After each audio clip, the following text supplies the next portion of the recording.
mouse wanted to work. Welcome, everybody, to the Mullins Over Music Podcast with your host, as always, me, Austin, where we mull over musical quandaries and talk about all kinds of stuff, music, and somehow it's devolved into a lot of talks about food. But that's neither here nor there. I have a I can talk special about food. guest with, yeah. it, I, I guess people can relate to food very well, so We all eat, so yeah. Sometimes I wish I didn't, it saved me some money and time. yes. But I'll have my special guest introduce himself to you guys. My name is Paul Milne. I'm the creator of Ethereum. And what a cool name, first off, I'd like to say. Thank you. I gotta ask you, how did you come up with the name? Um, well, I guess it started with just the nature of the sound I was going for. Um, this whole project actually kind of started off with me doing a lot more just orchestral stuff and electronic stuff. That's kind of like how I taught myself how to record and produce music. And I've been a guitar player for since I was like 13 years old. So I've always been a metalhead, but I've always loved film scores as well. And so this project, I'm trying to kind of bridge the gap between film scoring and metal. So a lot of the synths and different sounds that I use are very etheric. And Ethereum just kind of it came to me the one day, and I was like, "Man, it's cool." I know it's a Bitcoin name, but it's also it's the etheric realm is it it's a place that exists. The ethers, So trying to recreate that in a way where the sound, the image, and everything going along with it was was in line with the word. It just seemed to make sense.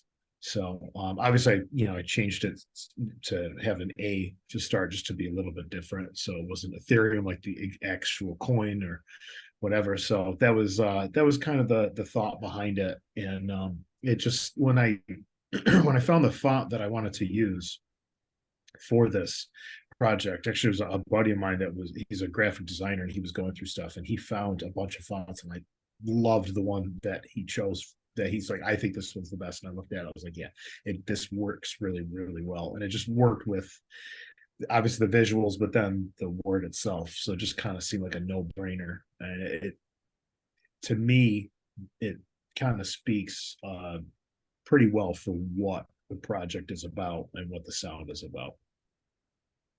I dig it, man. Especially I like the A better than an E. I never really got into them cryptocurrency. Well, I did spend $30 on Dogecoin, but I don't know what happened with that. I just put it in there and left it there and forgot the Yeah, password. I'm sure a lot of people did. Oh yeah. I mean, it's gone absolutely nowhere as expected. It had its boom. It was it was one of those fad coins, and so it was one of those kind of internet sensations temporarily.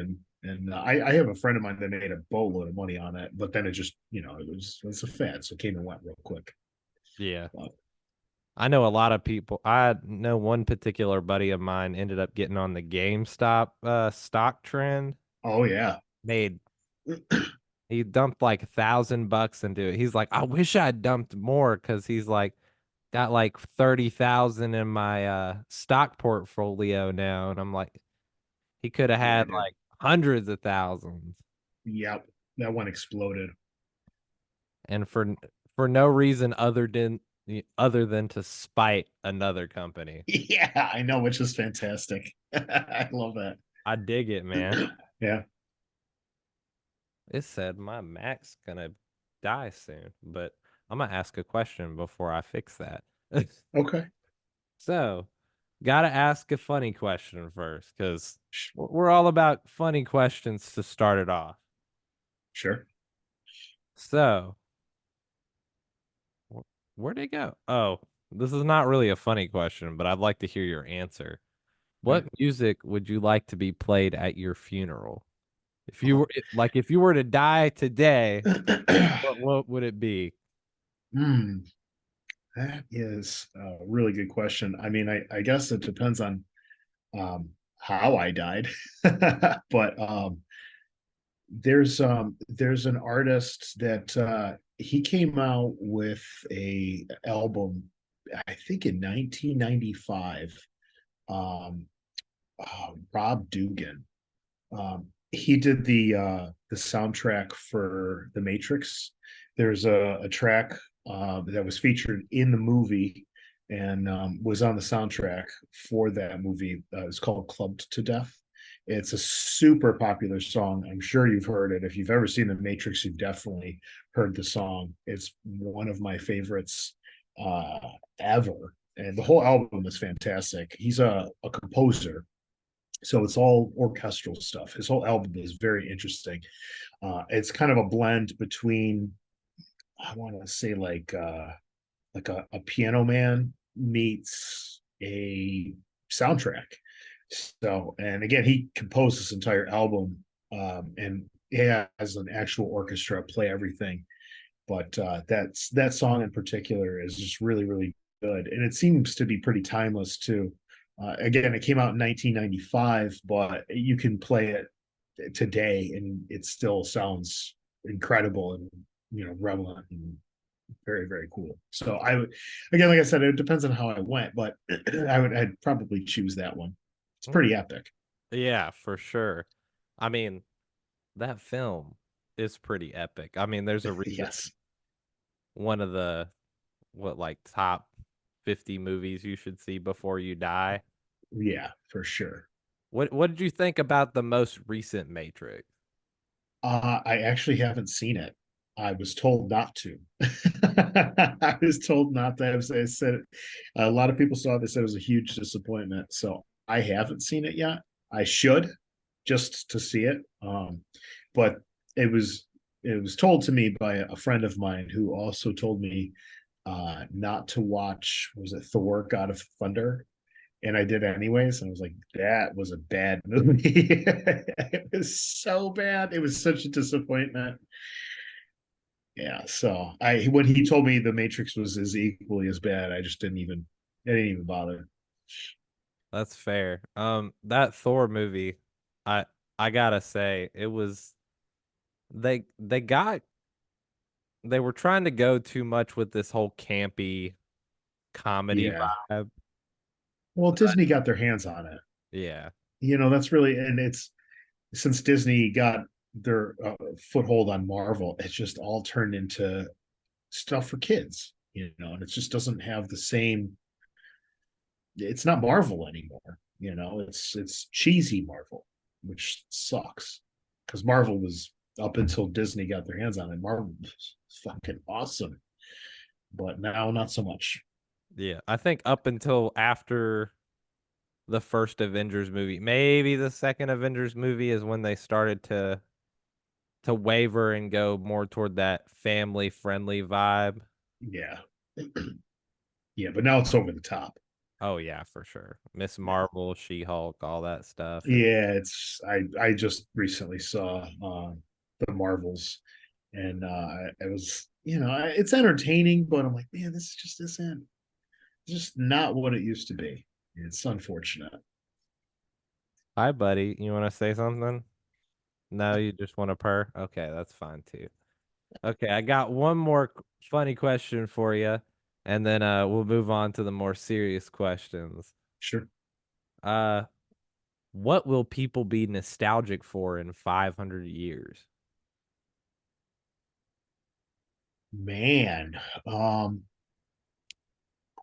that's hard to say because, I mean, in a generation you can forget about the past. So I don't know in 500 years that anyone would even have an idea of, what the irony of now being in like the 2020s here of everybody missing the 90s.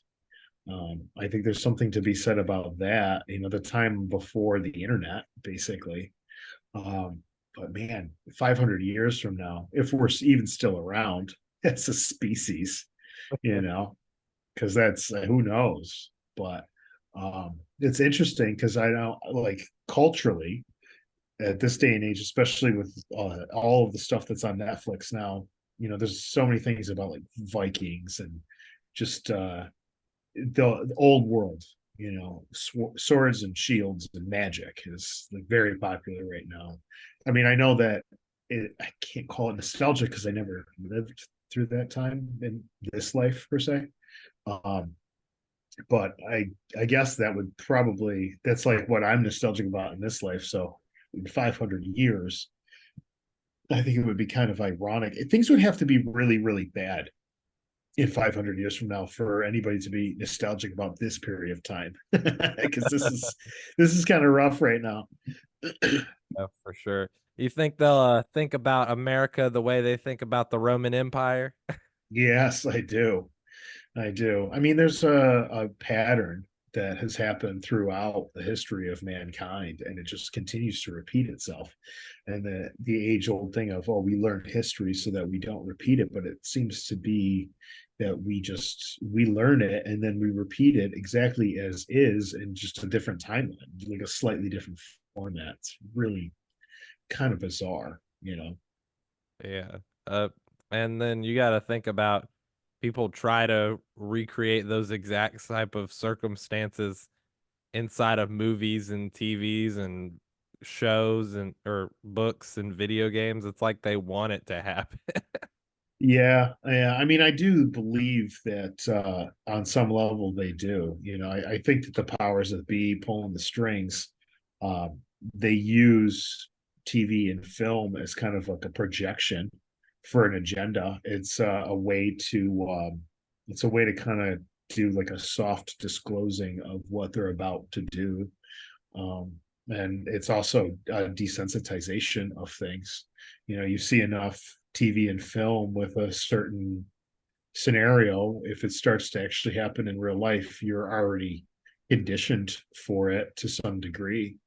I think where we're at right now in history, if this just started to happen without the lead up to it through TV and film and all that. I mean, look at the alien situation right now. In the late 90s, well, the 90s in general, there was such a huge boom for disclosure, and all of these people, UFO chasers and whatnot, wanting the government to just admit that extraterrestrials are real and UFOs are real, and there's visitors from other planets coming here, and all this other stuff is such a huge thing in the 90s. And now fast forward, we've had so many movies about it, we've got so many different shows about it, there's so many different things happening now. We've got all these things that are hitting the media, and like no one bats an eye, no one even cares. It's wild. I've never seen anything like it. And like, for me, it's like I've been into this stuff for a long time, so like I'm seeing it happen in real time now, and I'm thinking like, how is everyone just like, oh yeah, aliens? Like, well, because we've all been so conditioned by TV and film to just, it's not even new anymore. If there was never a discussion about any of that stuff, and then suddenly now it came on the news that fighter jets were chasing and trying to shoot UFOs down in the sky, and you've got some government official admitting that there are these things out there. If we didn't have anything before that, everyone would be like, wait, what? there's other creatures that exist in this universe that are here on this planet, but no one seems to care. No, and it's almost kind of insane that nobody cares about that kind of stuff. It's pretty wild. We should care at least a little bit. Come on. I know. Yeah, well, I mean, it's the biggest thing about it is it would the true admission of it would change the very fabric of society. Still to this day, I know that Roman Catholicism is, as far as a religion, has been kind of dying slowly over time, but still has a very strong foothold on a vast majority of the countries on the planet, and the reality that extraterrestrials exist and have been visiting this planet for thousands of years, or even currently, shatters the foundation of that religious ideology completely. So it's interesting to see how this is actually starting to happen now, but yet no one, again, seems to bat an eye at it. And you would think of all people, especially hardcore Roman Catholics, they would be like, wait a second, this is kind of destroying this entire belief system, because they're the ones that said that doesn't exist. This is the only planet in the universe with any sort of intelligent life on it. Well, now that's been completely debunked on so many levels. Yeah, it's just wild. And you got to think back then we had the heliocentric we had the different types of models where Yep. the earth was the center of the of not only the solar system but like the entire universe, and Right. we ended up proving that wrong too. So Sure.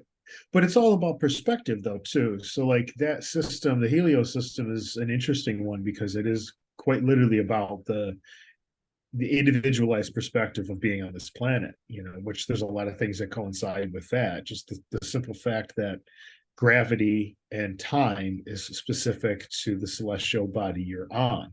And gravity and time are the biggest dictations of our physical reality and how we experience it.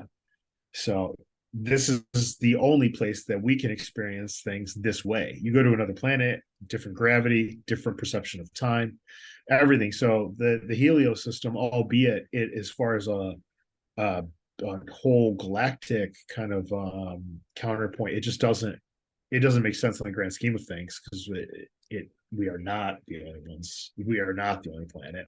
We are moving around the sun. It changes. But as far as a perspective goes, the Helio system has some um, guidance to it, because yeah, it's limited, but it is, we as humans on Earth are ultimately the center of our own version of reality. So there's a, albeit it is, like, again, not on a grand scheme, it is not correct, but on a smaller spectrum for people on this planet, it makes a lot of sense, because it is our perception of reality coming from this perspective. and then you got the me centric model where it's everything revolves around me. Oh yeah, yeah. Well, that's egoic stance, and there's plenty of people that take that perspective as well. I don't think I think it's one of those things where people just don't really see the big picture of things. Like with the alien information coming out, and all of the brand new information that we're receiving every day. I feel like people don't look at the big picture and the big scheme of it all. They just go, "Oh yeah, it's some small piece of information, whatever." But looking at the grand scheme of things, you're like, "Whoa, what is all this?" You should be more what's the word? Damn it. I had it, but it's gone it's, in and out like a train. But it happens. cognizant of Yeah, going yeah. on. There you go. Well, I mean, it makes sense though, because I mean, we are constantly inundated with so much information. You go on your phone, there's 10 different kinds of social media. There's so many different, you got Google, you got Yahoo, you got all of them are putting out different news, different perspectives of news.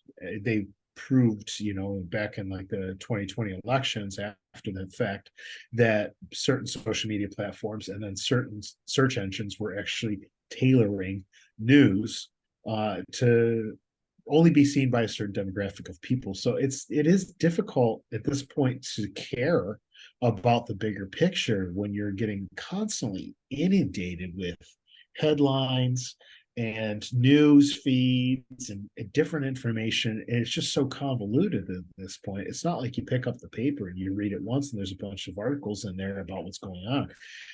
All day, every day, there's something happening. There's something else going on. There's something else to read, And then on top of it, I mean, we're statistically, we are worse off now, financially speaking, than we were during the Great Depression. As far as an economic stance goes, it seemed more drastic then because they didn't have the infrastructure to continue to at least deliver food and goods and all that stuff. So it felt harder, but fiscally, we're worse off now.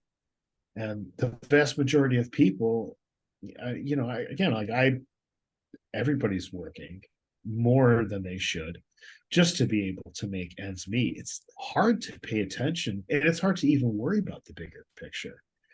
It's like, what do? You got mouths to feed, you've got bills to pay, you've got your own life to live.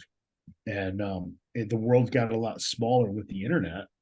Obviously, I mean, we're having this conversation all because Instagram led us here. So there's just so many things now. There's just so much stuff, and it just is slamming our brains that have the capacity to only deal with so much information. And realistically, like, our brains at this point have not adapted to be able to decipher, read through, and discern the saturation of information being thrown at us right now. It's fucking crazy.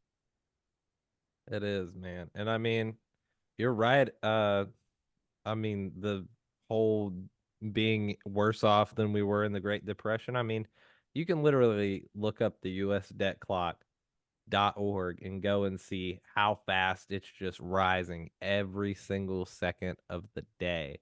Yep.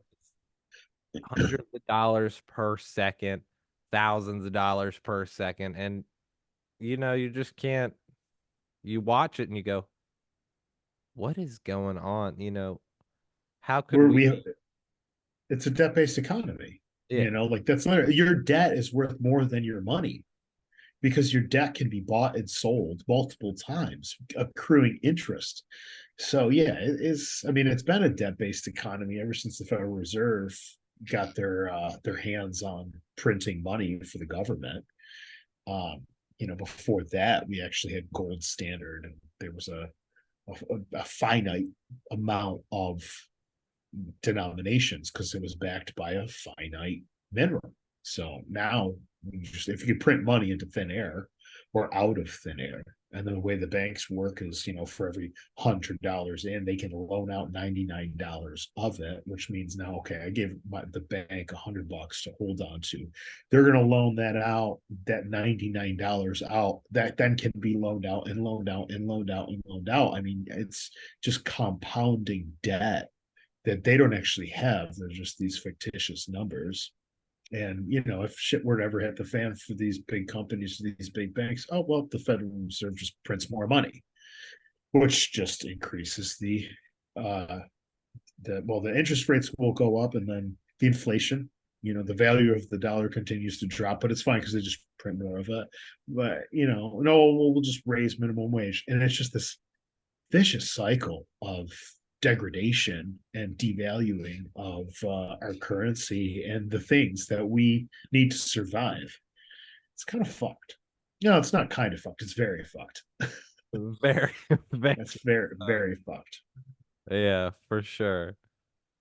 Now I've got quite a bit of music questions for you. We'll stray Sure. away from the serious topics of conversation. Yeah, fair enough. Although it was a lot of fun to talk about, I Sure. will admit. Um, First question is, and this is always a fun one. Take me back to a very young Paul and tell me about how you got into music. I'm sure. I mean, I definitely want to know, and my viewers are, of course, going to want to know. Sure. Let's see. I mean, I think, as far as the intrigue in certain genres, it probably started right around 12 or 13. I think everybody kind of finds their own identity in music around that age. Or at least they start to, once hormones start kicking in and the sense of self starts to formulate, you start to find your own genre of things that you like to listen to. So I had I have an older brother. He's 3 years and 9 months, so there's just basically 4 years. So he was a little bit further along, and he is a phenomenal piano player. And so he had always gotten into classical music because he was a piano player. It's well, still is. And he used to play some really wild stuff that wasn't always necessarily my favorite thing, but I did appreciate the um, orchestra and orchestral stuff. He also played viola. So when I was, when he was in school and I was young, we'd go to his school concerts and was watching a full orchestra play. And I always really, really enjoyed that. But then as far as like bands and whatnot, he was pretty big into Tom Petty and the Heartbreakers, which is kind of hysterical. They're phenomenal musicians. I mean, Tom Petty's one of the greatest out there, and I grew up listening to Tom Petty. And I don't want to say necessarily that it was influential, but what I did find at that time when I was like 12 or 13 years old, and my brother was listening to Tom Petty, and I was listening to it as well, just by default. I started getting, he was rip a copy back when we had CDs. He would make a copy of the CD and I'd be listening to it or whatever. And I found myself being drawn towards some of the more rock and roll, a little faster pace, something a little bit heavier, for lack of a better term. And that was probably around like 12. And I think once I got to middle school, Oasis was a pretty popular band at the time. And man, their first album, I fucking loved that album. I really, really, really enjoyed that, like pretty much everything that they had done at that point, and then the album afterwards. And so that was pretty influential. And then Bush, 16 Stone. It was right when I started playing guitar at 13 years old. I had got my hands on that album and I fucking loved it. And that was really a paradigm shift for me as far as what music could sound like and just the energy behind it and whatnot. The irony now is looking back at it, it's like the lyrical content that Gavin Rossdale came up with at the time. I still have no fucking clue what the hell he was talking about, but it was cool. The guitar riffs are cool, sound was cool, the image was awesome. I wanted to be him. So Bush, I say they kind of carried me through for a while, until there was one very specific time when actually it was probably around the same time that The Matrix came out. But I remember specifically there was a radio station that we had up here way back when. It was a local station. It was 90.5, and it was like the alternative. I don't even want to say rock or hard rock or anything. It was just an alternative station. They played everything underground.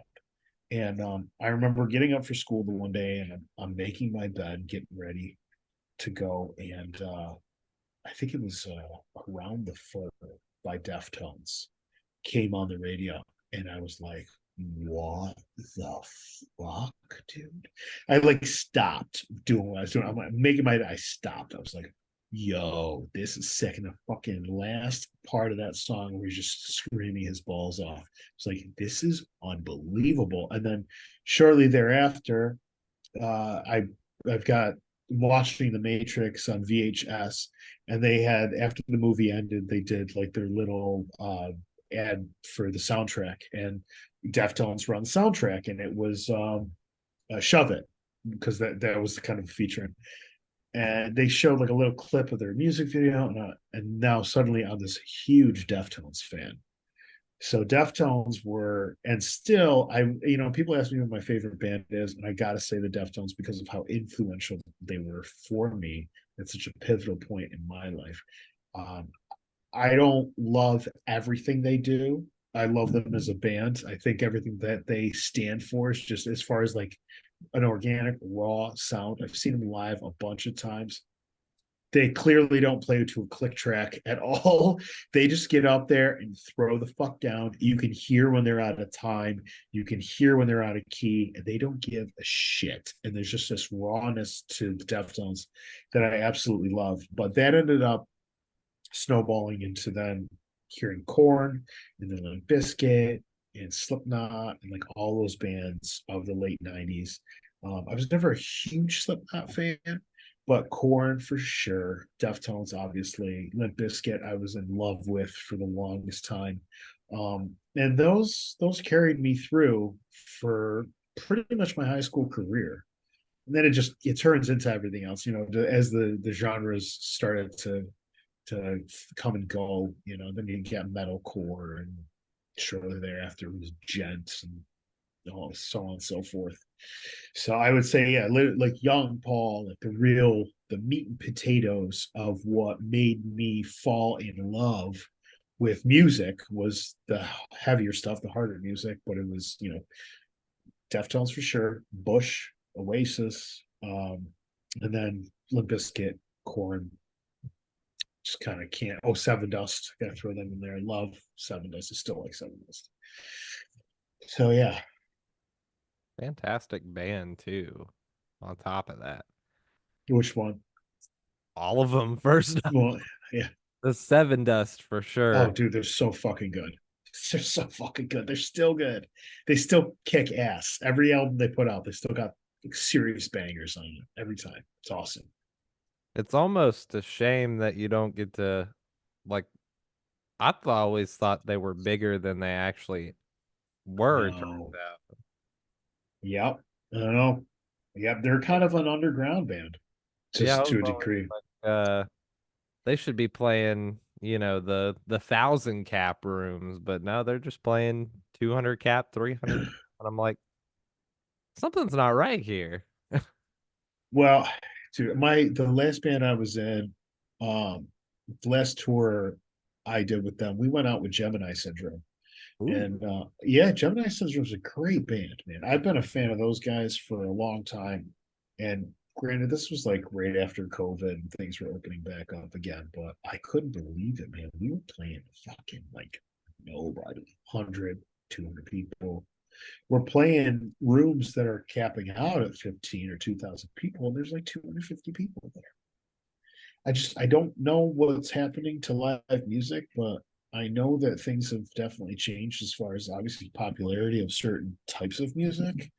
But right now, it seems like country music and hip hop are getting the big push from marketing and just the record labels themselves. And there's just not as much of a marketed push towards hard rock and metal and anything else like that. And I know that it's kind of been an underground thing to a degree, but you rewind back to the 80s, and granted it was hair metal and pop metal, but it was still fucking metal, and it was huge. It was everything. It was everything. But I don't know. I've never really gotten into hip hop. I do not like country music at all. And this shit bothers me. But that's the new country. I'd say the older stuff, when you get into like Willie Nelson and Johnny Cash, I'm all in. And I can even go as far as saying that like bluegrass music now is actual country music. And I like bluegrass. It's a folk style of music, and it's got a message behind it. It's well wrote. It's very well performed most of the time. I used to bartend at a live music venue here in town, and we had got a lot of bluegrass acts, and man, they fucking were great.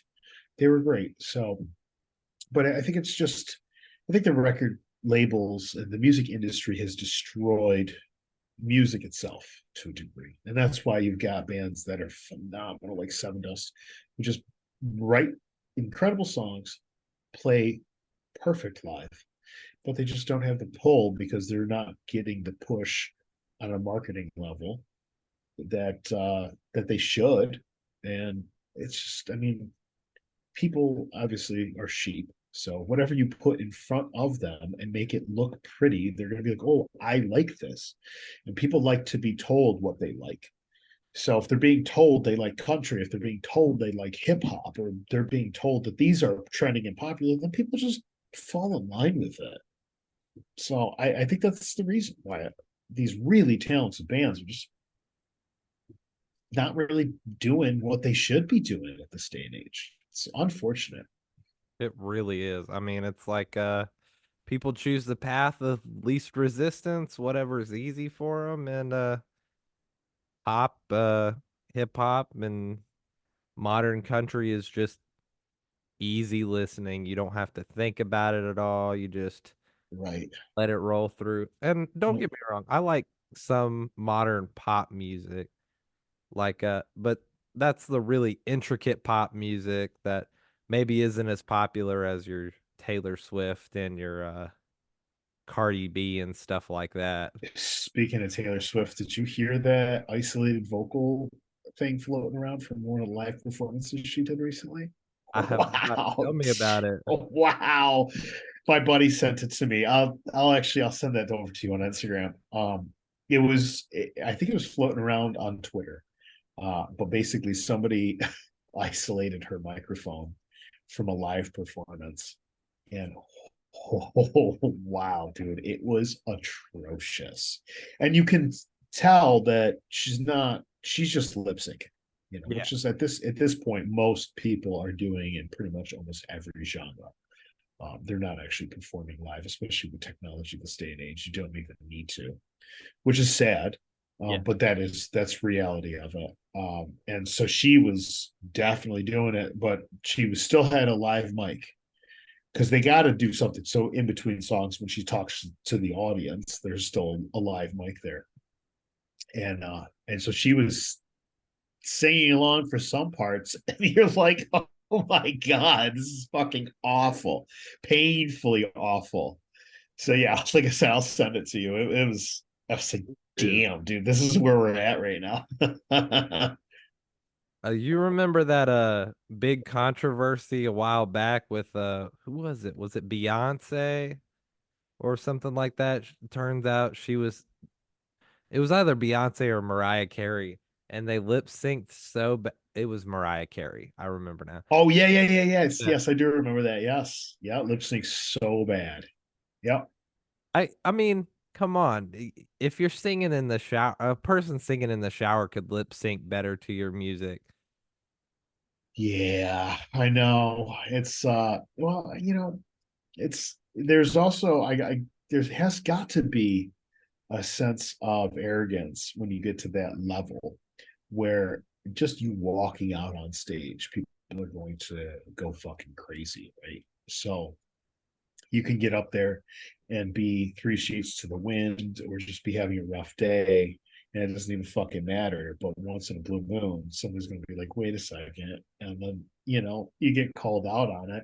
But at the same time, everybody's memory is that of a tsetse fly. So, we're talking about it now, but everyone's long forgotten because we just went through Christmas and everybody heard Mariah Carey's fucking Christmas song every single day for the last 30 days.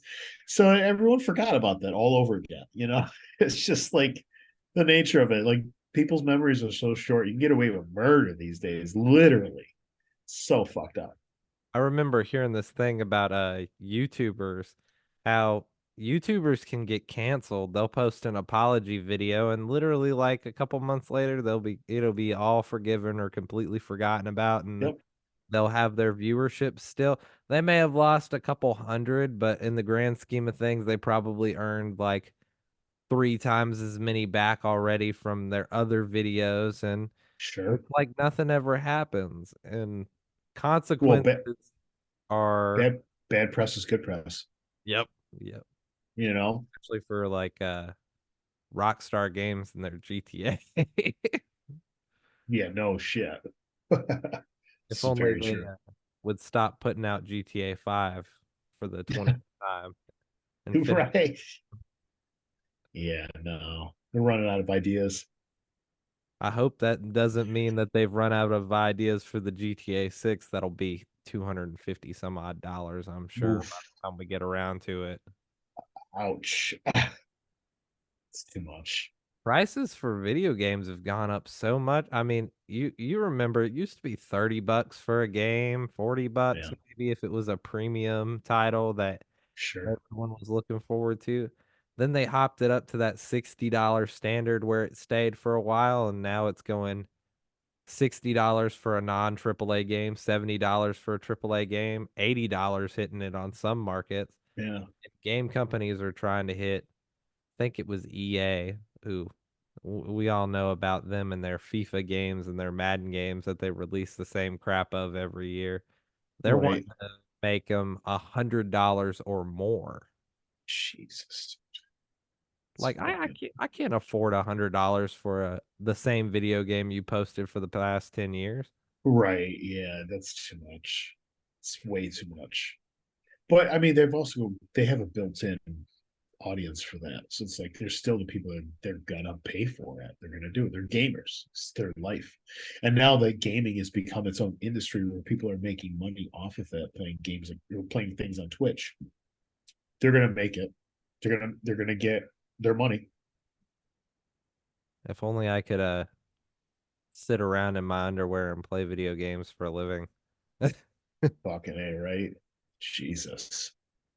And the thing is, you've got some really creative people and interesting people on Twitch, but they're usually the ones that are reserved to like maybe got 100 views maximum at any given time. And then you've Right. got these people who do literally the same thing as every other person on the platform that's got 5,000, 10,000 viewers every day, got people Yeah. spending buku amounts of money on them.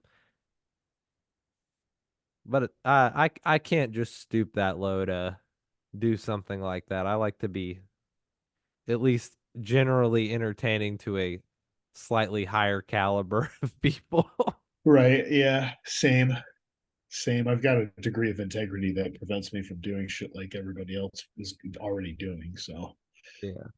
yeah. Plus, I'm a guy and I don't have any of Oh the yeah. The fun bags. Yeah, you don't yeah. have those. Yeah, that's kind of a big thing too. I don't plan on getting any surgery anytime soon either to try to capitalize on that. So Yeah, no, I'm all set on that one as well. so let's move on from that and go into a different question. Sure. So I'd like to talk about your writing process, about how you go about writing an Ethereum song, because I love hearing Oh, about how people go about writing their songs. It's just first off, it's helpful for me because I like trying new different ways to write music, but it's just good to get into the minds of another writer. well, for me, it depends. Sometimes it starts with a guitar riff. Sometimes it starts with a piano melody. Sometimes it starts with an orchestra arrangement. It kind of just depends on what I'm feeling at the time. Um, but uh, sometimes I'll hear a riff in my head, or I'll hear a melody, and it's just I got to get it out. So my setup is ready to go 24/7.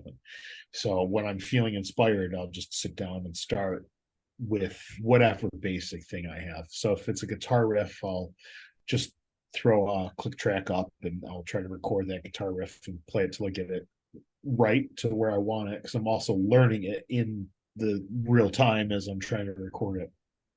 And then I just start to build on top of that. If it's a piano melody or orchestral arrangement, same kind of idea. I'll just start with laying out the basic foundation of something. And then once there's some formula going where it's like, okay, I've got this sounds like a verse, this sounds like a bridge, this sounds like a chorus, whatever. I'll get those pieces up just randomly. I'm not going to try to arrange anything in the moment, but I just try to get the idea out. So get something, some melody. I'll get a drum line that's just basic for the time being, recorded, and then I will start to arrange it and be like, okay, what else does this song need? I've got myself a handful of different parts here, but it's lacking here or it needs a little bit of variation. And then I'll go back and I'll re-record some stuff. I'll come up with different ideas, some different riffs. Once the basic foundation has been laid, then I start to add like the color to it, and the other variation, the various instruments and synths and whatever else. And again, I like to create a very big atmospheric sound. So every song that I've got has multiple parts. Um, And with the equipment that I'm using a shitload of plugins because I just have a keyboard that I do all of the orchestral arrangements on it. But I love strings, so I always put as much orchestra into every song as I possibly can. And I'll try to balance out the orchestra with a synth, just to give it a little bit more color and character. And when I'm mixing things, I try to pan the the orchestral arrangements in the order in which they would be sitting on an actual stage. And then that generally, because like most of the strings are typically going to be on like the right side of the stage. And so there's some songs that have got some brass, and one that I've been working on that started last weekend, and then I was working on it all day today. There's a lot more horns in it, so they sit on the left side of the stage, so I pan everything accordingly. But sometimes just in the mix itself, there will be certain articulations that just need a little bit more emphasis. So I'll find some synths that I can bring in there to kind of balance that out, and I'll pan it equally. So if it's a staccato string on the right side of your ear, then I'll bring a synth that has a similar tonality that just can kind of emphasize a staccato, and I'll bring it on the left so that it adds a little bit more to it, and it just builds. I generally, like, my process once I've got the foundation going, for days after I've got just the basic idea of it, I will listen to it endlessly. I'll be at the gym and I'll be playing it, and I'll be in my vehicle and I'll be playing it. And as I'm listening to it on repeat, I hear other things, other notes, other melodies that are not in there, but I can hear that they're supposed to be there. So I will come home and I'll add them in. Just these little different textures, subtle changes to something to just kind of give it a little bit more life. So generally, that's my process. I also, a lot of the songs, full disclosure, I wrote while I was on either mushrooms or most recently acid. So the song that I started writing last Saturday, I Kristen was wanting to do some acid. I've only done it a handful of times, and typically it makes me very physically uncomfortable. I get like a tension headache. My neck is really tight, Yeah. and but I didn't, I didn't want to be. I didn't want to leave her alone for the journey, so I was like, I'm reading forums, like what can I do to make it so that this isn't so physically uncomfortable for me? And I found this one forum where somebody was saying if you take red kratom before, it relaxes your body enough to actually have a nice experience. If you're prone, some people are just prone to having very physically hard experience on acid, and so I was like, fuck, I'll try it. So I did, and I just took one hit, and I had a absolutely wonderful experience with it. It was very light. It was very fun and relaxing and introspective, and just really, really quite wonderful. And after several hours of it, my brain was just like music, music, music, music. I'm hearing all these fucking melodies, and I said something to her, and she's like, "Do you think you could right now?" I'm like, I'll try.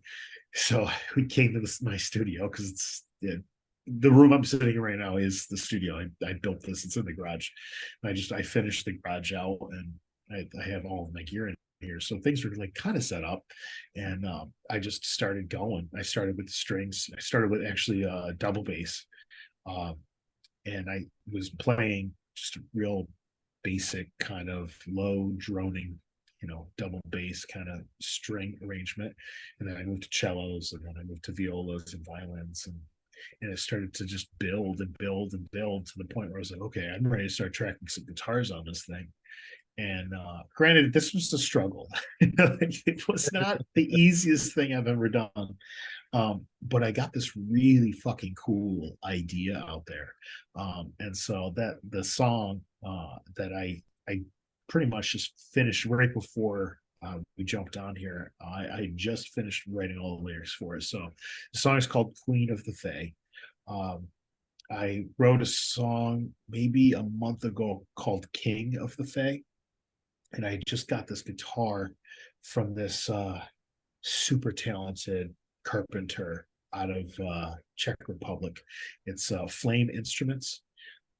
Fucking super cool shit this guy's making.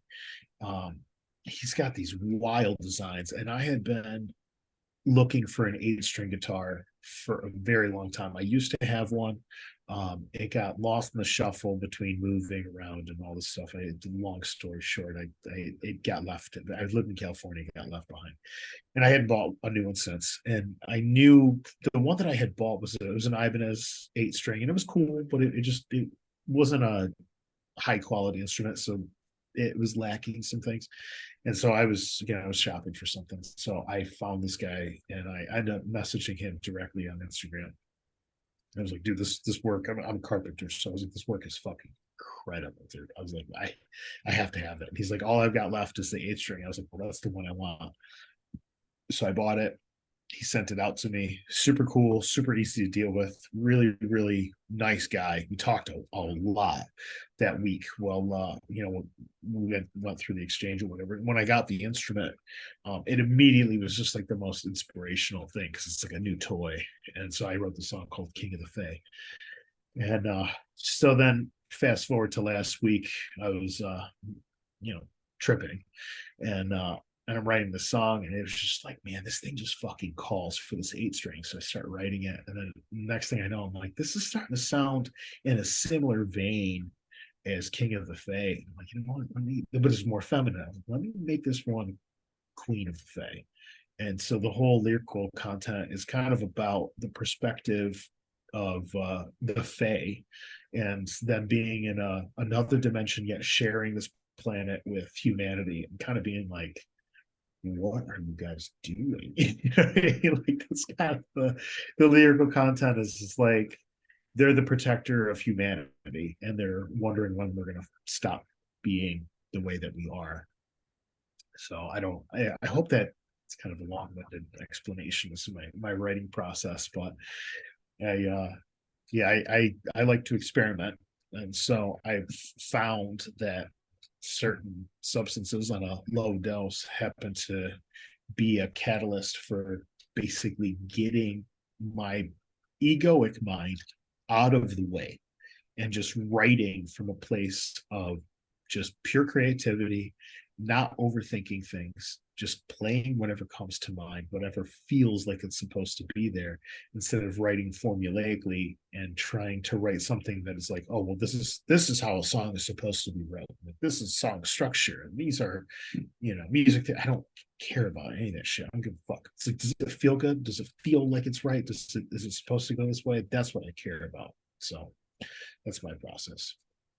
I love it, man, and it wasn't long-winded at all. That's exactly the kind of answer I wanted. So thank you for that. And I looked up Flame Instruments. This stuff is insane. Insane.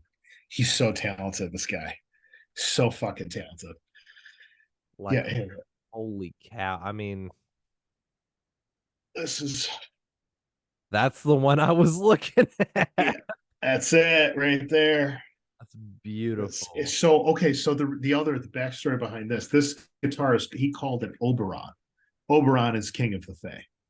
So that's ultimately what kind of inspired me to write that song and call it King of the Fae. And there's another backstory with that.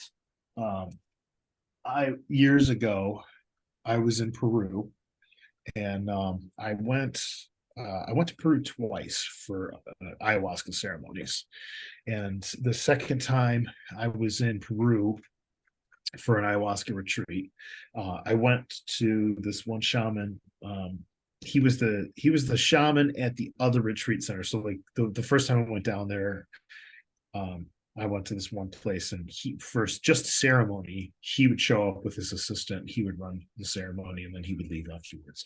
He had his own retreat center. So like when the last ceremony, when I was at that particular retreat, before we started, he thanked everybody, and he said, he's like, just so everybody is aware, this was going to be my last ceremony, ceremony at El Camino Sagrado. That was the place I was at. And he explained that he was starting his own retreat center, and he was going to be focusing on different things, um, more metaphysics and qigong, and um, did just a bunch of different stuff. And so the following year, I wanted to go back, so I went directly to his retreat center, and it was a fucking wild experience. And I can't remember which night of ceremony, but it was after the one ceremony that we had that his name is Paul Diamond, the shaman. His girlfriend at the time, this woman Jen, she was his assistant or one of the assistants for ceremony. And so when you're in ceremony with your shamans, like everybody in the room drinks ayahuasca, including the shaman and the assistants. They don't drink as much, but they drink enough to put them in state. And so she was responsible for just kind of like going around the room and making sure everybody was okay. And so she told me this after the fact, that she was kind of going around and was like, okay, it just seems okay. She said she got to me and she's like, oh, that's the fairy king, he's fine, and then kept moving. And then afterwards she's like, wait, what the fuck, why did I even say that? So she told me that. She's like, I don't know what came to my mind to say that. And I was like, it's interesting because I love that folklore. I always have loved that folklore and that kind of image in that world or whatever. So I was like, it's kind of funny. And so fast forward, I find this fucking guitar, and I found it. Kristen was sitting right here with me, and she's like, "That is sick. You have to buy that." I'm like, "I'm going to fucking buy that." I was like, "What is this thing?" It's like, "Oh, it's called Oberon." So she goes and she looks up Oberon. She knows the story. So she's like, you ready for this? I was like, what? She's like, do you know what Oberon is? Oberon is the king of the Fae. I was like, what the fuck, dude? I have to have this thing. So I ordered it immediately. So yeah, funny little backstory, but it's a fucking phenomenal instrument. I love it. Sounds great, plays awesome, and it's all handmade. I watched a video of him making these things. I'm like, dude, this kid. Most guitars these days are just made on like a CNC machine. They're just cut out with like a laser cut, which is cool because you can do some really wild shit with it. But I mean, this thing's, again, handmade. And being a woodworker myself, watching him do this, I was like, this is so beyond anything I'm capable of doing at this point. I was like, holy fuck. So I've always wanted to, pardon me. I always wanted to build a guitar, but I never really. After looking at that, it's definitely invigorated me, and I'm gonna have to try my hand at making something just as cool as that, because it is fucking wild, dude. insane what he made. I'm Yeah. just looking at all of it, and I'm like, he's got light up Oh yeah. red spaces on the one bass. You got Oberon right there. That's Yeah. absolutely killer, and yeah, I'm definitely doing that now. So cool. The tone is wild on it too. I mean, the thing really sounds fucking great. He did a really, really nice job on it. So, King of the Fae and Queen of the Fae, those are the two main songs that have 8 string on it, right? Yes. Ooh, Yeah. balloons. And that made balloons. Yeah. People who are just listening to the audio version, go Yeah, look up there's balloons flame on dot. screen. Yeah, balloons on screen, and then go look up flame dot instruments and take a look at that stuff, because the 8 string, it's like the fourth one or fifth post Yeah. as of January, maybe more after the fact. It's absolutely killer. So It sure sorry if you is. didn't watch the video podcast. Maybe you should have. But But yeah, those are right now. Those are the two songs because like I just didn't have an 8 before, and I had been wanting to go that direction. So yeah, those are the two, and they won't be out for a bit yet. I'm still got a lot of work to do on King of the Fae and stuff to actually track all the vocals and everything else like that. So it's going to be a little bit, but it will be out before the end of the year for sure.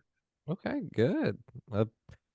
See, exclusive here. You got to hear it first. It'll be out before the end of the year. Yeah, So, what were you using beforehand? Were you using a 7 string or a six string?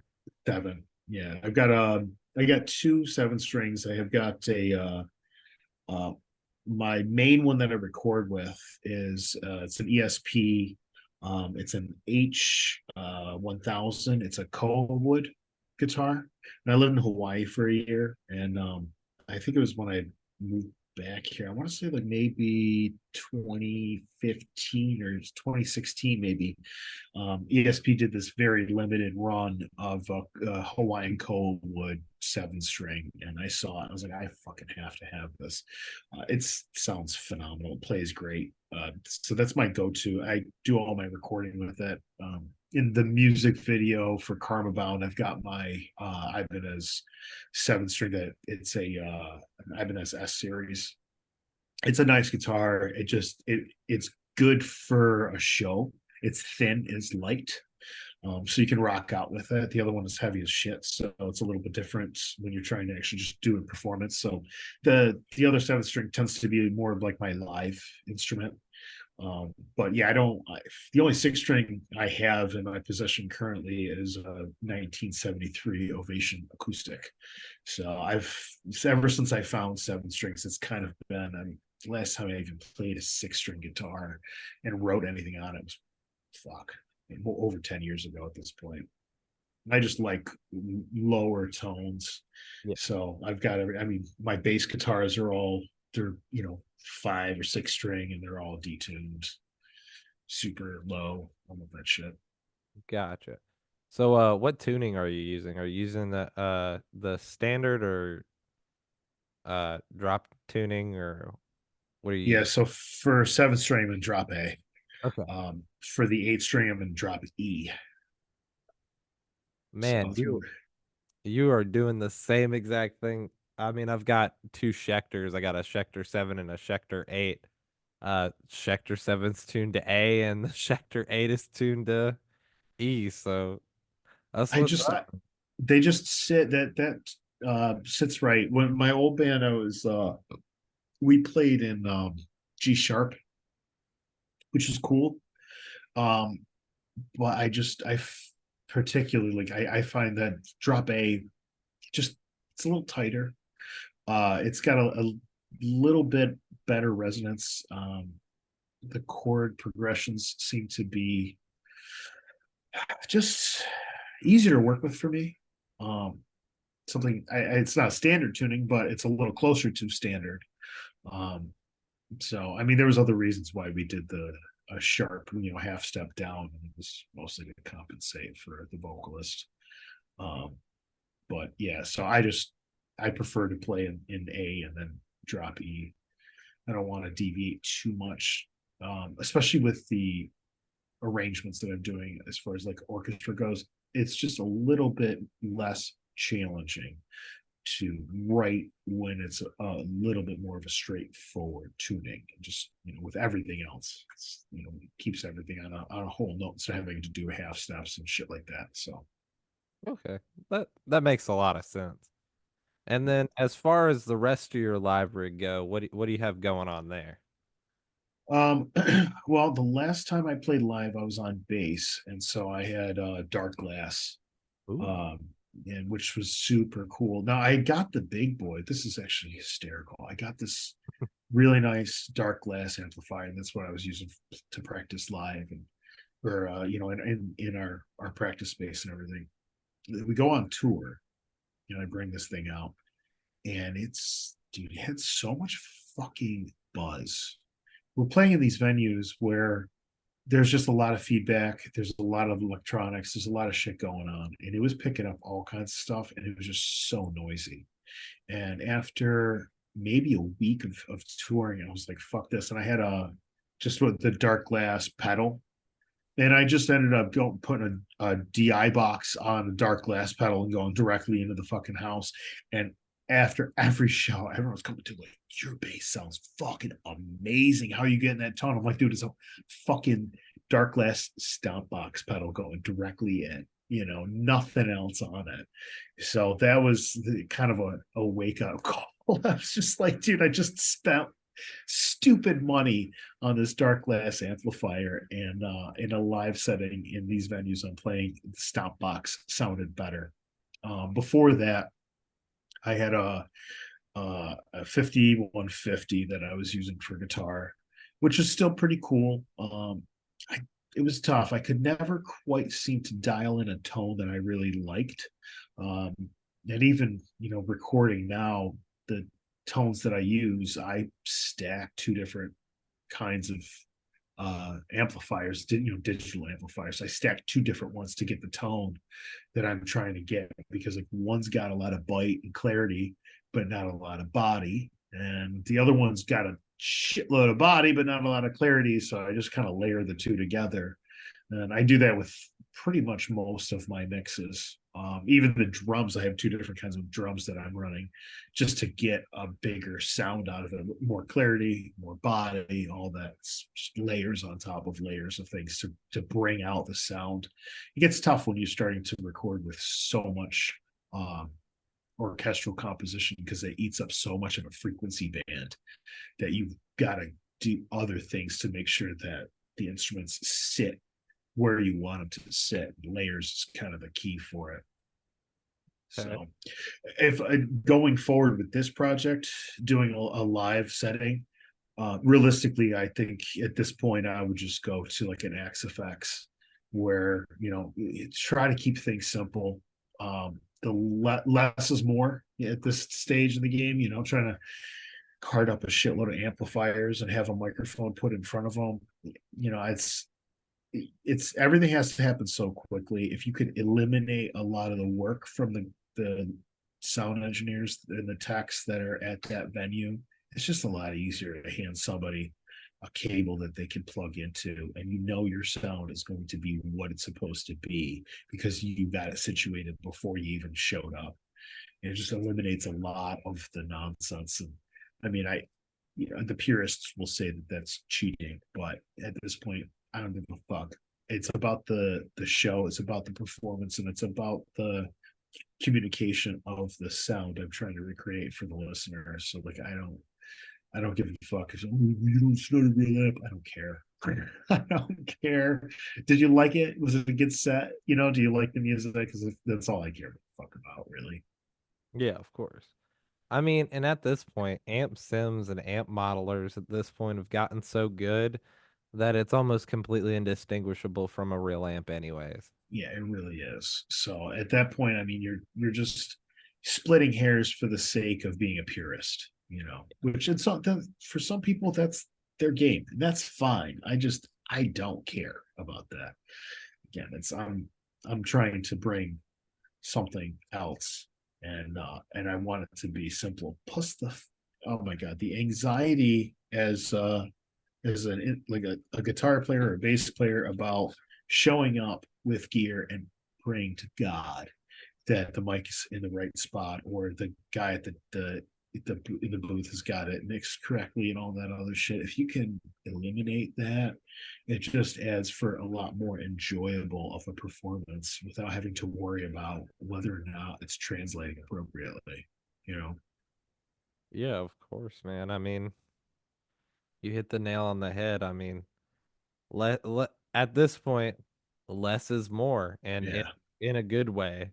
I mean, Right. all these big bands, you got Trivium used it for a little bit. They ended up swapping back to regular amps for the hell of it, because I guess when you got enough money like that, you can do whatever you want. Well, yeah, when you've got a road crew that's just going to load all that stuff up, and sound engineers, they know exactly what it's supposed to sound like. They're going to mix it all to the way that it's supposed to be. That's different, Yeah.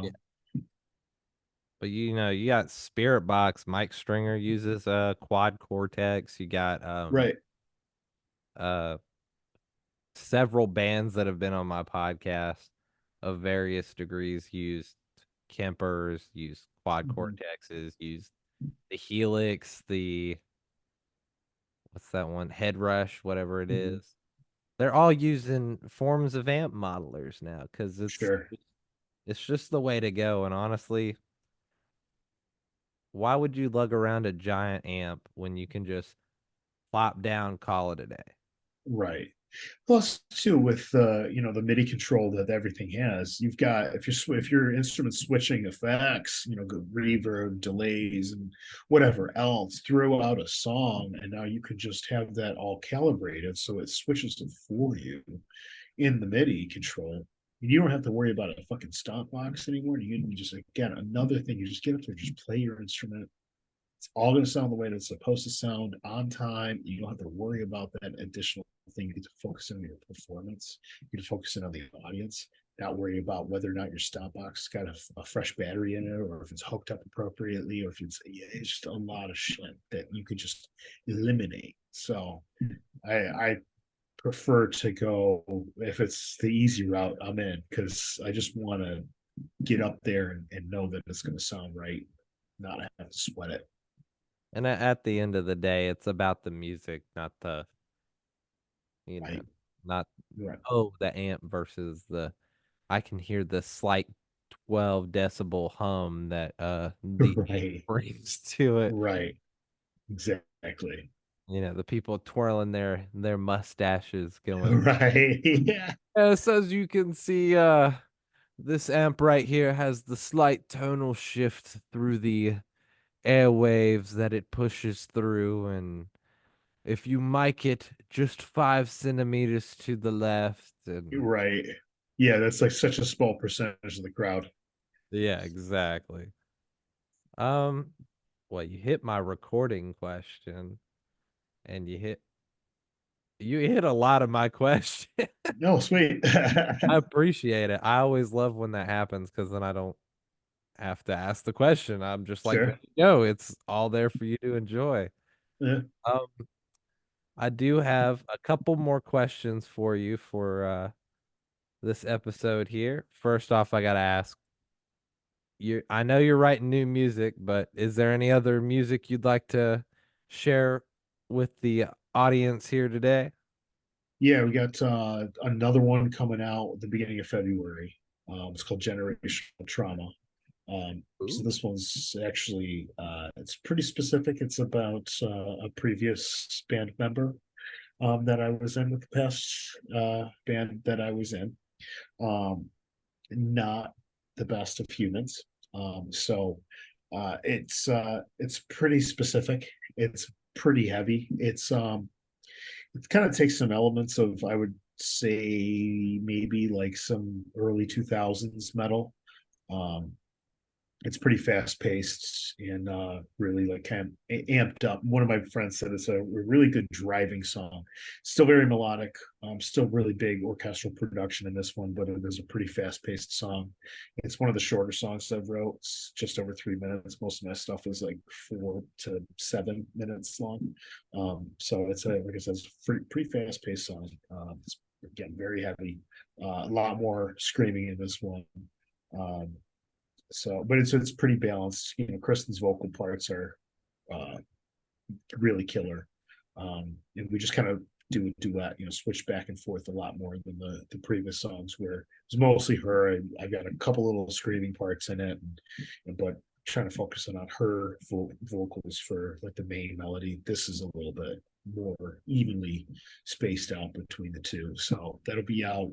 I just finished mixing it down last week, so I'm gonna try to get it up on, get it submitted to AUCD Baby. So I'm gonna get Okay. it all situated this weekend for the 1st of February. I'm shooting for, so that'll be out then, and I hope everybody likes it. Again, it's definitely heavier and fast paced, but I really like the song, and I think it's a pretty cool one. So see how it does. Okay. I like it. I dig it. I can't wait to hear it. Um, It's gonna be cool. yeah. Next question is, do you have any shows planned to play or anything like that? Right now, no. I I mean, this project pretty much started, like, I've been writing this stuff for years, and I've got my buddy Joe Lana. He's the drummer for Dropout Kings. Oh Um, yeah. so he was over at my house. It was, I want to say, like maybe June. He got back from tour and he hit me up. He was just like, hey, let's hang out. So he came over, just chilling, and I'm playing him songs. And he's like, dude, when the fuck are you gonna start putting stuff out? I'm like, yeah, I fucking don't know, man. Like I just don't, I don't know. And he's like, set a date, put it on a calendar, give yourself a goal, make it fucking happen. And I was like, you know what? Fuck it, I'm gonna do it. So I did. I picked the one song, Karma Bound, that I was going to focus in on and get it, because like I've got like 25 songs, right, and all of them are like 85% finished. So it's just like I get inspired and I write something, and then I get inspired and I write something, and it's like I got all the stuff that's like not completely ready to go. And he's like, dude, you got to just start pulling trigger. So I was like, all right, I'm going to focus on Karma Bound. I contacted the videographer, Jesse Conti, who's a phenomenal dude, great videographer. And I was like, dude, I want to do a music video for the song. Let's put something on the calendar. And then I was like, fuck it, I'm just going to release it for my birthday, which was September 26th. So that turned into like this mad rush, and I didn't even realize how many things and steps were going to need to happen to get the song out there. And meanwhile, I'm like getting that one finalized and everything's getting ready. I'm starting to, build the Instagram account and starting to get this whole production going. And the next thing I know, we're dropping the song, and I'm like, I've got a schedule I got to be on. So it's like Spellbinder's the next one. I'm like, fuck, I got to get this finished up. So now it's like, all right, we're going, and now here we are. Fast forward, I'm like, I need to be putting out more music faster, because right now I've been doing like a song and then the instrumental version of it, and then a song and the instrumental version of it, which is cool, but I have so much music. I want to get it out faster, so I'm trying to, the next 3 months I'm going to do a song every month. So February, March, April, for sure. And hopefully, like, I'm finishing these songs up right now to get them ready for that. And so in the meantime of all of that, I have not even looked around to find players or like get other people on board with this. I've done a little bit, but it's tough. I'm 39. So like all of the musician friends that I have at this age are either touring in bands or out of the game. So I at this point was like, you know what, let me just sit tight, keep releasing songs, keep building this project. And then when the time comes, when there's enough draw and there's enough pull, there's enough, then I'll start to work on the live situation and start to get that whole thing going. So it's gonna be a while before I do anything live. And I've spent my entire adult life and most of my teenage years playing shows to, like 10, 20 people. And for when I first do a show for this project, if like 50 people show up, I'll be happy, because I'll be like, okay, this is low pressure right now. You know what I mean? I gotta dust the cobwebs off a little bit. um but I want to try to capitalize on things a little bit differently this time around. And being the industry being what it is right now, it is so fucking expensive to just do a gig, and it's like, your local shows are one thing, which are cool, and there's definitely opportunity here for a local show, and I'm not opposed to doing it. There's a couple of bands that I'm friends with that I would love to get up on stage with and do that when I'm ready to do so. But I've got a couple of my friends. They're Johnny, he's in Above Snakes. If you heard those guys, Yeah. great fucking band. And they're active and they're out all the time. And I'll text him and say, "Yeah, how's tour going?" And he's just like, "Dude, it's just not what it was." And I was like, "I know," because like when I went out with Gemini, it's just not what it is. It's like festivals are kind of where it's at right now. Yeah. So for me, as far as like trying to stage this thing up, it's the other difficult part is, I'm getting feedback based off of Instagram and everything like that. And the people that like this particular style of music are all over the world, so it's just like, I've got shitload of people in Mexico, Brazil, Venezuela, Germany, Norway, all that. It's just like, okay, how do I play to all of these people? What I'm going to tour countries and play to 10 people each. It's just not even realistic. Yeah. So I kind of want to wait till this project is really at a place where it's got such a draw and such a demographic pull that I can see on a map where my listeners are. And then if there's a festival in the area, go do that and play that show and pack it out and really put on, because it's tough to with the nature of the sound. And like, as this, if, you pay attention to the project as I'm releasing music and as it continues to develop, it's going to get a lot more theatrical, which means that there's going to be a lot more orchestra, a lot bigger, even more epic than any of the songs. The two that I've got now, it's going to continue to grow and get more interesting. And it would be a disservice to this particular project to play a super small venue and backline everything, and you know what I mean. It needs to be a theatrical performance. It needs to be on a big fucking stage, and it's got to be in front of a lot of people. And so, as much as I'd love to just hit the ground running and start doing shows, one, the amount of time and money it takes to just even get that far is challenging. And then two, it's just not. It just doesn't do this. It would be a disservice.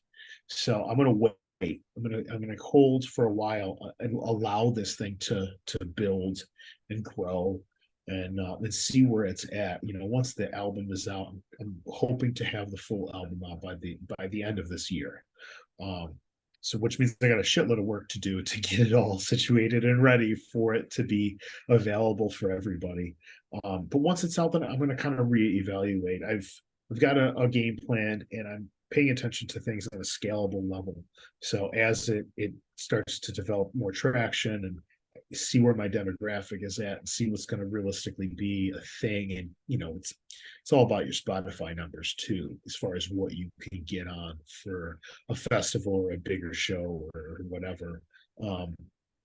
But at this point too, as far as like touring is concerned, man, it would have to be the opportunity of a lifetime before I would pack my shit and go on the fucking road again for like 5 to 6 weeks, because that lifestyle, especially now, we were talking like Seven Dust are playing 500 cap rooms. Those guys are still getting in a bus and they're driving 4 to 5 hours a day to play those shows and whatnot. And I've done it, and it is hard, and I'm not 21 anymore. I mean, like it's got to be worth it, and it would have to be like the draw would have to be there. So for the time being, I'm going to just see how this develops. And what I'd like to really do down the road too, knowing that because of the kind of music it is being so spread out globally with the fans, I think what would be really cool, and I know bands have done it, but doing live streaming of a live performance. That way I could actually play live. Granted, it's online, but I could do it to the people all over. That way, the kid that hit me up the other day from like fucking Pakistan, which will never be able to see me play, might have an opportunity to. So I don't. I've got to see how this whole thing shakes out. It's just so new, I mean, this Ethereum was ultimately born a few years ago, maybe, and launched September of this past year. So this is like fresh shit right now. Hey man, I dig it, and the live streaming, great idea by the way. I mean, yeah, bands have done it, but think of the production you can do. That's what I'm saying. Yes. Yes. Absolutely. Lighting, Everything. you can make it a movie-esque type of deal. Which I would absolutely love to fucking do. Do you listen to Devin Townsend at all? Oh, for sure. Okay. Yeah, I love Devin Townsend. He did you see his COVID special that he did? He green screened everything. Yes, I And did. It was so fuck. I was like, dude, yes, this guy is. brilliant. I love him on so many levels. He's such a great musician and such a fantastic performer. And that was so fucking cool because he just got to have them in this world that he created on this green screen. It was so fun, dude. The shit was awesome. I was like, that's the way right now. And I think COVID kind of terraformed the industry when it came to live music, anyways. So that's something that I'm definitely planning on doing. I don't know when. I got to give a space to be able to do that kind of thing because I can't do it in this space. But eventually, that'll be on the docket for sure. Well, I dig it, man. I've got one last bit here for our viewing pleasure or talking pleasure in our case. It's Sure. called Dream Festival. It's my Okay. favorite thing to do. You and I are gonna sit here, and I'll walk you through it. Of course, we're gonna curate, not curate. I guess I'm hungry for curry. Um, we're gonna curate a dream festival, and the only rule for this festival is Ethereum will be playing the festival. So Okay. we'll kind of walk through where you'll be playing as we get through it. But we got to start with the most important part: the food, the catering. What's the catering gonna be like? Ooh. Oh man. There's definitely got to be some stakes involved. Okay, getting a Uh big hearty meal going. yeah. I'm a big fan of smoked meats, so I think a good barbecue place that's got some brisket, that'd be a good spot. You're speaking my language. Popcorn is a must. I love popcorn. So there'd have to be a place that did a really good popcorn. I don't care much for kettle corn or any of that bullshit. Just good old fashioned fucking popcorn. So there'd be a popcorn stand for sure. There'd be an ice cream stand because you have to have good fucking ice cream. Let's see, what else would there be? Um, I had popcorn last night, speaking of which. I'm gonna have some tonight as soon as we're done Oh, here for sure. Yeah. um, I love poke. If you've okay. ever had poke. So there would probably be, uh, you know what? We'll just make each one of these food tents all of my favorite things. So steak, poke, um, Mexican, and then the poke place would probably have to have a fusion of poke and Mexican, kind of like a little bleed over, so they could just kind of like be positioned next to one another. Nah, Um, and then just a straight up Japanese place. So that would be in succession. So it'd be like Hawaiian style poke and then Mexican food and then Japanese. Um and probably have to have some really good beer. Um a couple places serving some excellent tequila. I don't know if you can see right over here, yep. but that's my bar. I So love it. And I've on been the staring. shelf, yeah, on the shelf I've got Vita Mezcal. I've got High West Rye. I've got some Don Julio 1942, Cazadores, Botanist Gin. I love gin. Let's see what else. A couple of different liqueurs and whatnot. I just restocked it for New Year's Eve and hit it probably too hard, but well, yeah. So that would probably be the staples, I would say, for me. Okay, I dig it, man. What else is at the festival that I need to come up with? Well, the next part is we got to figure out where it's going to be. It can be anywhere in the world you want it to be. We just got to figure out where it's going to be. Mm, man. Haha, okay. So, I mean, this is obviously this would never in a million years fucking happen, but in Hawaii, Okay. on Maui, Haleakala, the top of the mountain of Maui, is a 10,000 foot.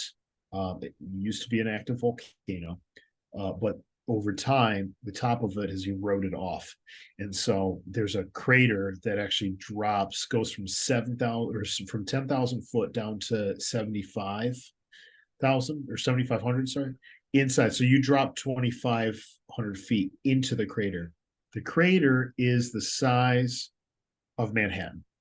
So it is huge. And I hiked it uh, 11 years ago now. And it was the most unbelievable place I have ever seen in my fucking life. The variation of just it's like these various microcosms.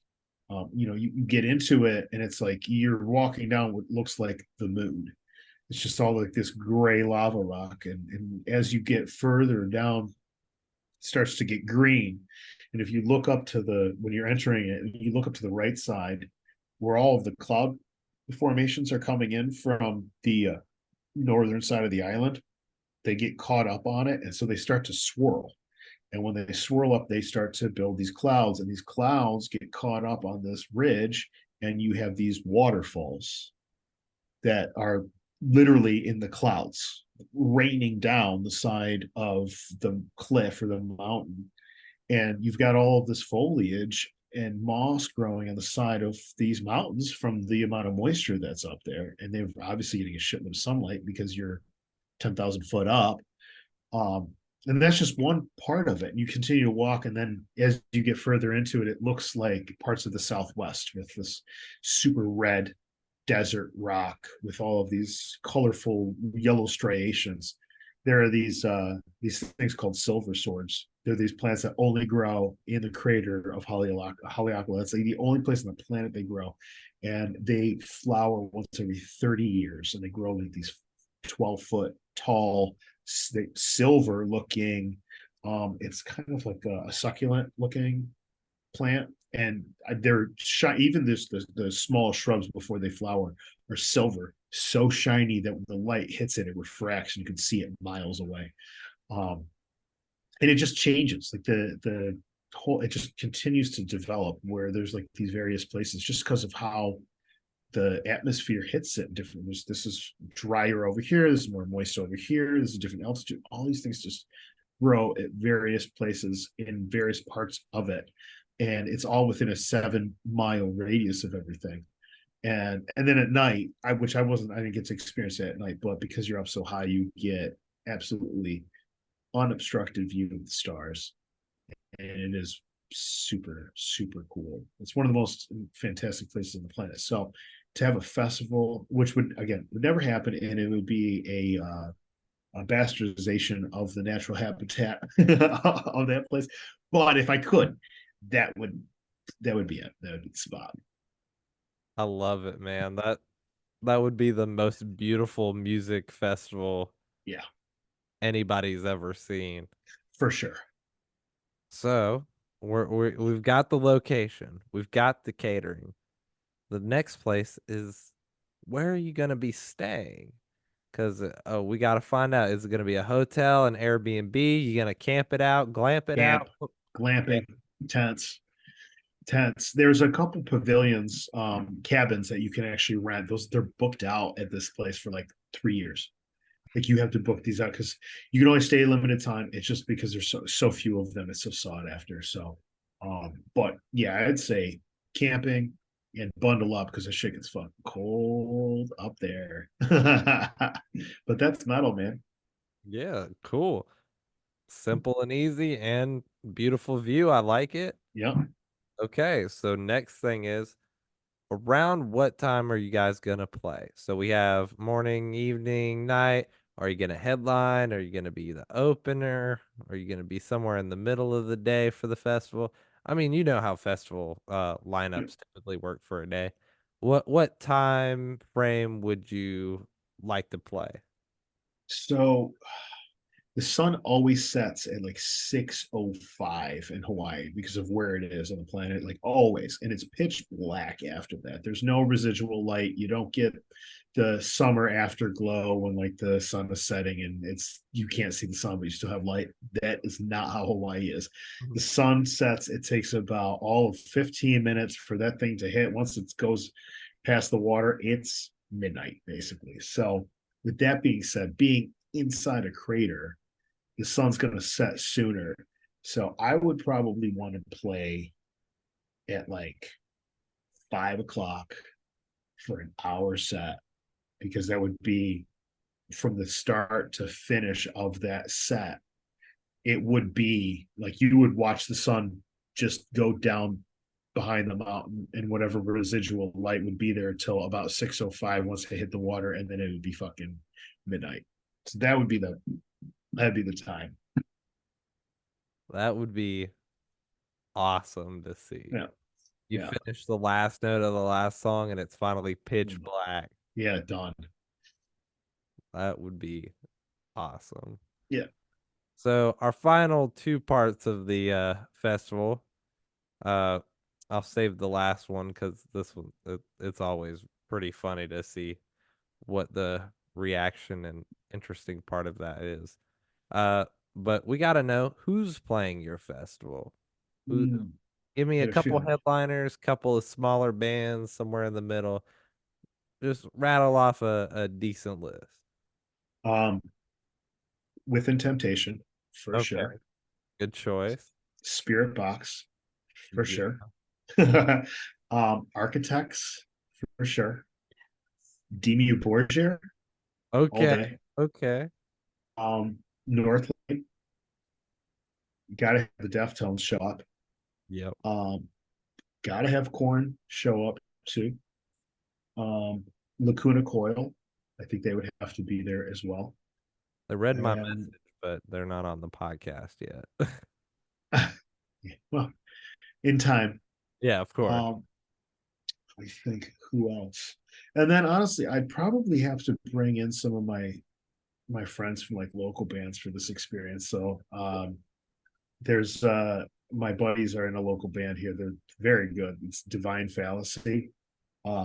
And there's another band which I'm not friends with these guys, but I caught them. They played locally recently. There's this band called Nightmares. Super fucking heavy. Very good though.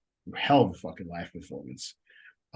So I'd drag them out. There's another band that I fucking love because I love In Flames. In Flames would have to be at this as well. Um, so there's a band called Murder in Rue Morgue, and they're out of Syracuse, and I've known those guys for years, and they're super good dudes, and they're super fun live, and they just don't give a fuck, but they play great metal. They're just like classic, like early 2000s metal. So I dragged them along for this particular festival as well. I'm trying to think of who else I would like to really have on that. I mean, that kind of Periphery. Yeah. They were pretty influential. They were pretty influential for Lamb of God. They'd have to be there. Good old Lamb of Dr. God, Randy Blythe. fucking dude, so dope. But you know what? I'd also like to have a couple of other stages, and do some DJ shit too, because I love that stuff. You know, Seven Lions. Chris and I went to see them in Brooklyn in April, and it was fantastic. Um, so yeah.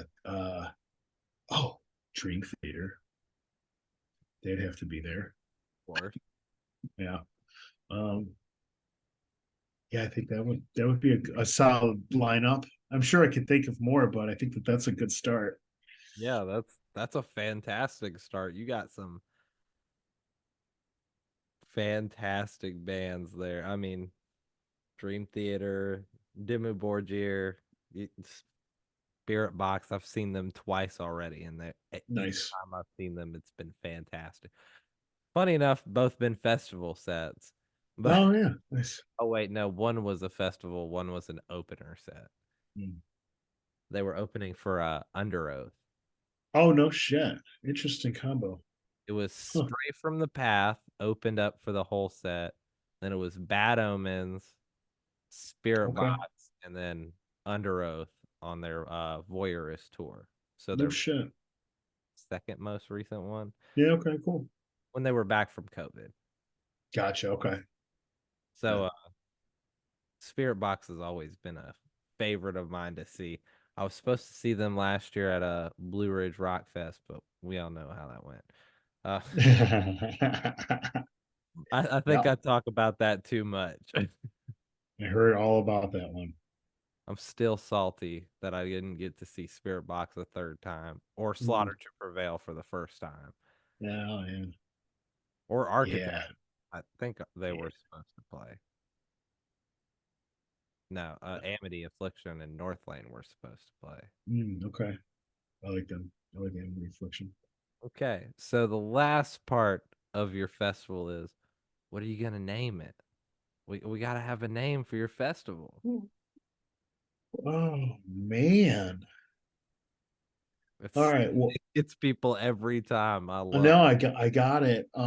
So my other little entrepreneurial endeavor is called Awoken Stone. I sculpt. So I've got if you go to my personal page, it's Awoken Stone.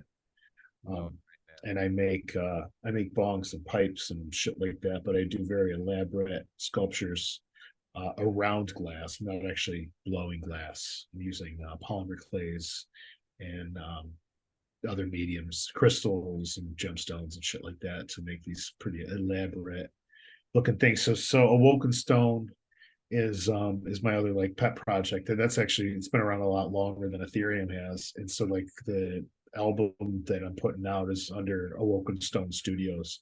So it would have to be Awoken Stone Festival, especially at the top of a mountain in a crater. Yeah, Awoken That, Stone. that fits so well too. Yeah. I gotta compliment you on these things. These are insane looking. Well, thank you. Thank you. So yeah, a Woken Stone Festival coming to a mountain crater near you. Right. Well, thank you so much for being on the podcast, man. I had a Of course. fantastic time talking with you and Same. talking about music and aliens and all sorts Yeah, of fuck stuff yeah. like that. What would you like to have as the outro song for you guys, by you guys? The outro song, what for the festival? No, for the podcast. I mean, For the festival too. podcast? Oh, um, well, I've only got two songs out, so I can't recommend one of my songs, but you could play one of my songs. Um, That's exactly what it's- I'm looking for. So you, okay. You know what? I would say Spellbinder. It's the most recent one out. I mean, it depends on when you're gonna drop this podcast. If it's next month, then you could probably do generational trauma. But yeah, just Spellbinder. okay, Spellbinder it is. Cool. Thanks again so much, man. Yeah, of course, man. Thank you.